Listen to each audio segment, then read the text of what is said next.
Donc, j'ai le plaisir de partager avec vous alors cette présentation concernant autre solution que la chirurgie dans les carcinomes cutanés. Bien sûr, je dirais que la chirurgie vient en première intention dans des situations où on ne va pas discuter, bien sûr, lorsqu'on a des carcinomes épidermoïdes, même micro-invasifs ou invasifs, ou bien certains carcinomes basocellulaires. Mais bien sûr, il y a des indications où on est dans l'obligation de penser à autre solution, effectivement, sur plusieurs considérations que je vais partager avec vous à travers des observations. Alors, je présente cette patiente qui a 61 ans. Elle a une plaque de la fesse droite évoluant depuis 10 ans. Donc, en pensant bien sûr à Bowen, maladie de Bowen en premier, mais on peut penser à autre chose.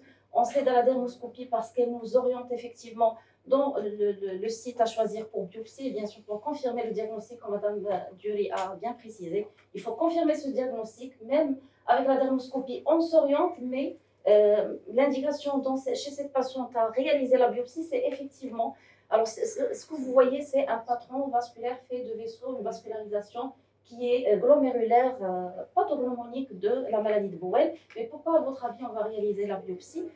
Pour c'est-à-dire éliminer qu'il s'agit d'un carcinome épidermoïde micro-invasif. Et lorsque vous voyez sur cette photo, donc on avait vu le patron vasculaire glomérulaire, mais en périphérie, ce que j'ai entouré, c'est un patron fait de vaisseaux en épingle à cheveux, entouré d'halo blanchâtre.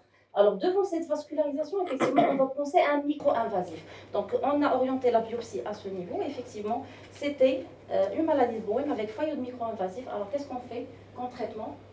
La fesse, donc on a assez de c'est la chirurgie, bien sûr. J'ai fait une exercice chirurgicale avec marge de 6 mm.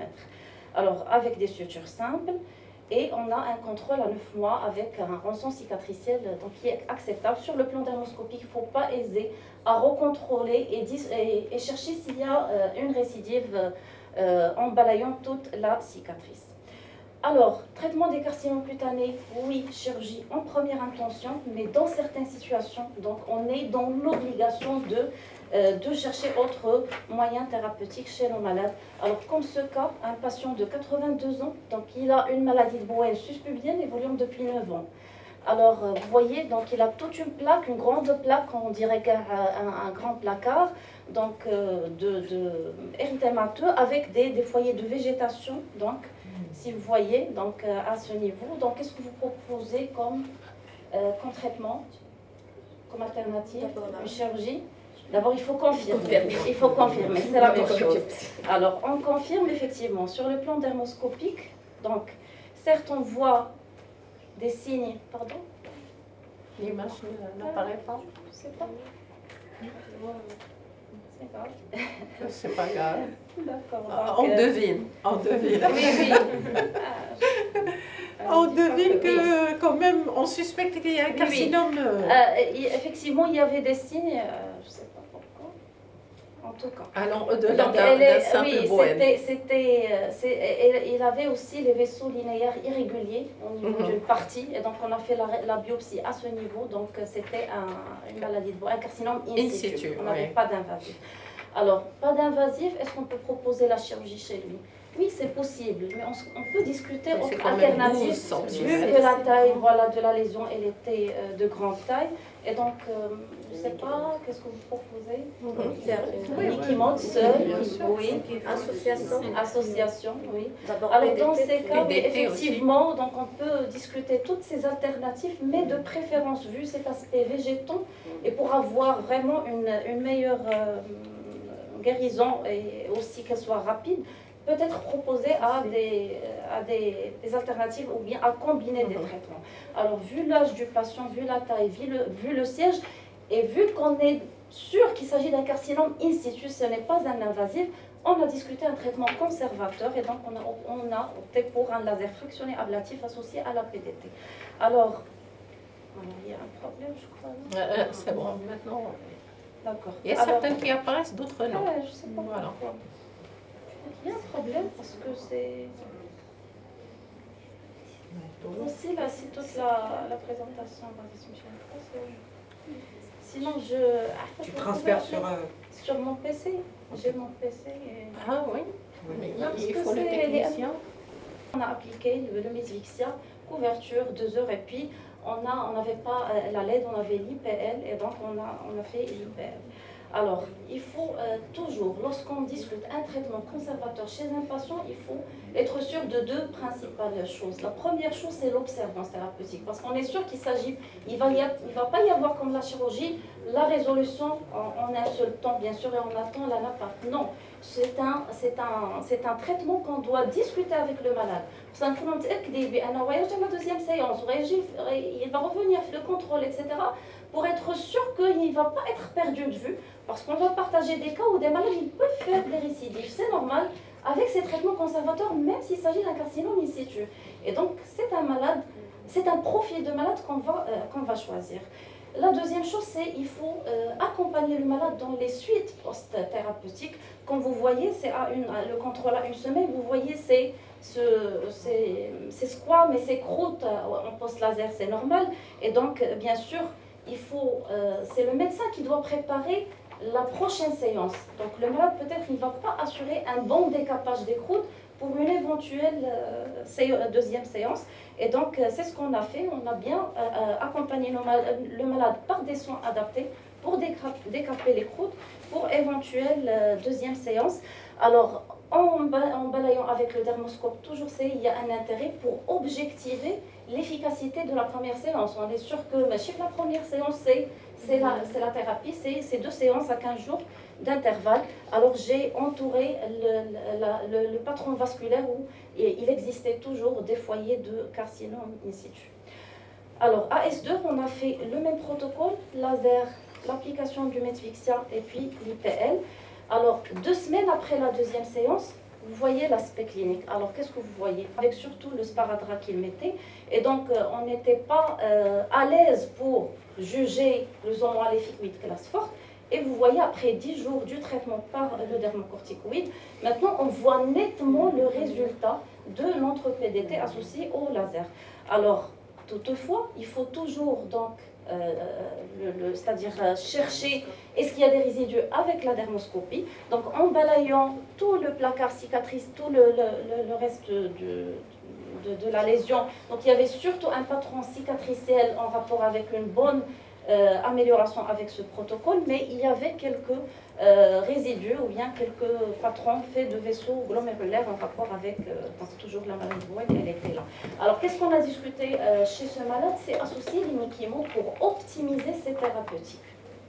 Alors, malheureusement, le malade avec l'imiquimod, il n'a pas toléré, c'était très irritant. Donc on l'a fait pendant 1 mois, à raison de 3 séances par semaine. Et il y avait tellement de la douleur et une irritation, il n'a pas pu supporter. Et donc on l'a arrêté. Et donc, de contrôle de 2 mois après les séances, on voit, si vous voyez, toujours il y a quelques résidus. Donc un patron vasculaire fait de vaisseaux glomérulaires en rapport avec un résidu infraclinique. Alors, qu'est-ce qu'on a fait? On a fait une deuxième cure. Une autre cure à 15 jours d'intervalle avec le même protocole. Et donc, à 6 mois, on note une rémission complète avec un patron cicatriciel. Et là, c'est à 12 mois, donc à 1 an. Donc, le malade, il est toujours en rémission. Alors, là, le deuxième cas, c'est une patiente de 32 ans. Elle a une kéylite végétante chronique asymétrique évoluant depuis 5 ans. Donc, vous voyez sur la photo, elle a des végétations. Donc, à surface kératosique, la base, elle n'est pas infiltrée. Alors sur le plan dermoscopique, on a surtout des signes de kératinisation. Vous voyez la couleur blanchâtre, la couleur rose avec un aspect papillomateux. Et alors, donc on peut évoquer un carcinome épidermoïde verruqueux, justement. Alors c'est le patron dermoscopique. Donc on a pensé principalement à un CE verruqueux. Donc on a fait la biopsie à cette zone où il y avait plus de patrons vasculaires et plus d'infiltration et de vaisseaux linéaires en épingle à cheveux entourés d'halo blanchâtre. Et c'était une hyperplasie papillomateuse mais avec une dysplasie de bas grade. Vous connaissez très bien que c'est une pathologie, certes, elle est bénigne, mais sur le plan zone, elle risque de passer à un véritable carcinome épidermoïde. Et donc, chez cette patiente, qu'est-ce qu'on propose? Est-ce que l'excision chirurgicale? Oui, c'est possible, mais une dysplasie de bas grade, elle est jeune, la lèvre, etc. Donc le rançon cicatriciel, comme a dit Madame Dieury, on doit penser à tout ça. Être certes carcinologique, mais raisonner devant mesurer le pour et le contre et voir est-ce que cette malade elle nécessite vraiment, est-ce que c'est un véritable carcinome épidermoïde et je ne vais pas discuter, ou bien c'est une dysplasie de bas grade, je vais essayer des thérapies conservateurs et je vais surveiller ma patiente au fil du temps. Et donc on a opté pour effectivement une thérapie combinée, un laser herbiomiaque fractionné ablatif avec la PDT. Alors, après la séance, après le décapage avec le laser ablatif, on a pu décaper surtout ces surfaces kératosiques. Si vous voyez bien maintenant nettement l'aspect végétant, d'accord, c'est plus clair et même sur le plan dermoscopique, on voit très bien cet aspect papillomateux et on a moins de structures blanchâtres. Alors là, il faut toujours adapter votre outil par rapport à ce que vous voyez. Alors, ce qu'on a, c'est un aspect végétant. Donc, le laser ablatif, il va juste faire ou bien semi-ablatif des pertuis pour faire pénétrer la solution ou bien le Medivixia.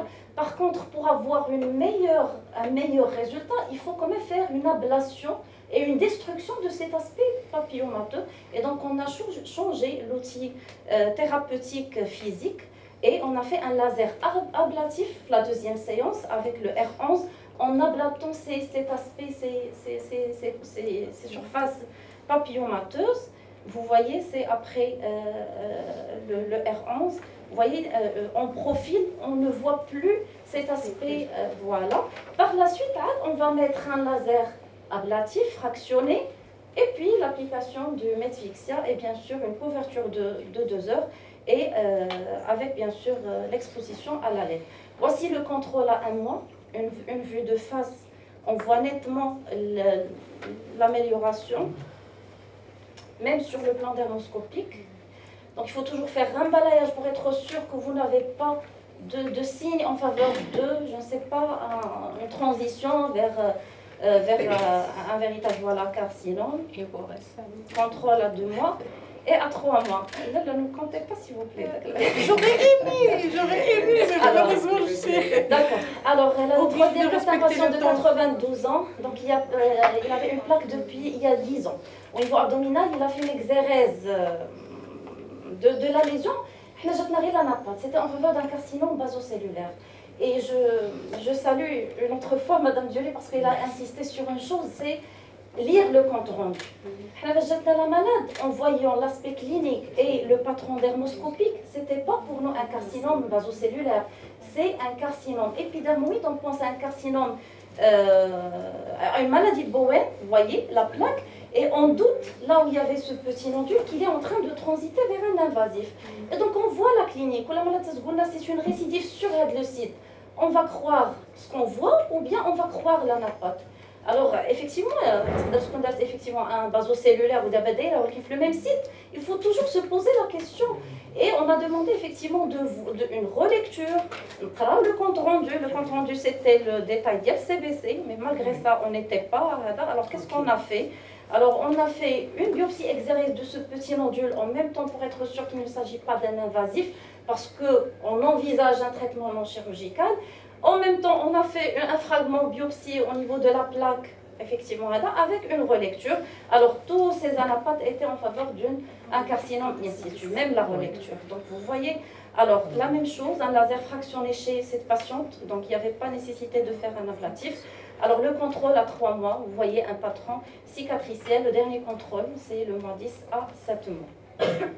Alors cette patiente aussi, elle est très intéressante parce qu'on va discuter, c'est une discussion entre le chirurgien et le dermato qui propose d'autres thérapies. C'est une patiente de 55 ans, elle a un vitiligo généralisé, exposition solaire chronique. Vous voyez, elle a 3 tumeurs. Alors, elle a le carcinome basocellulaire au niveau de la paupière inférieure, le canthus interne, c'est la dermoscopie dialogue. Alors, le carcinome épidermoïde, et elle a ici un carcinome in situ. Alors, elle a été vue par le chirurgien, bien sûr, on opte pour la chirurgie en première intention. On a envoyé la malade, elle a fait les exérèses de ces lésions. Alors, et c'était bien, sauf pour le carcinome épidermoïde, celui-là. Alors, les marges étaient au contact de la tumeur. Alors, le chirurgien, c'est lui qui nous a envoyé cette patiente en discutant avec nous, est-ce qu'on peut opter pour une surveillance non reprise et une surveillance mais étroite par le dermatologue et par la dermoscopie. Et si vous voyez un résidu tumoral ou une récidive, on discutera le traitement. Pourquoi il a fait ça? Parce que la malade, si vous voyez, elle a le canthus interne, donc le CBC, donc avec des marques suffisantes. Ou pour l'autre, donc ils étaient plus ou moins, c'était une exérèse simple et ils voulaient pas, ils n'ont pas fait assez de marge carcinologique pour ne pas faire un ectropion, etc.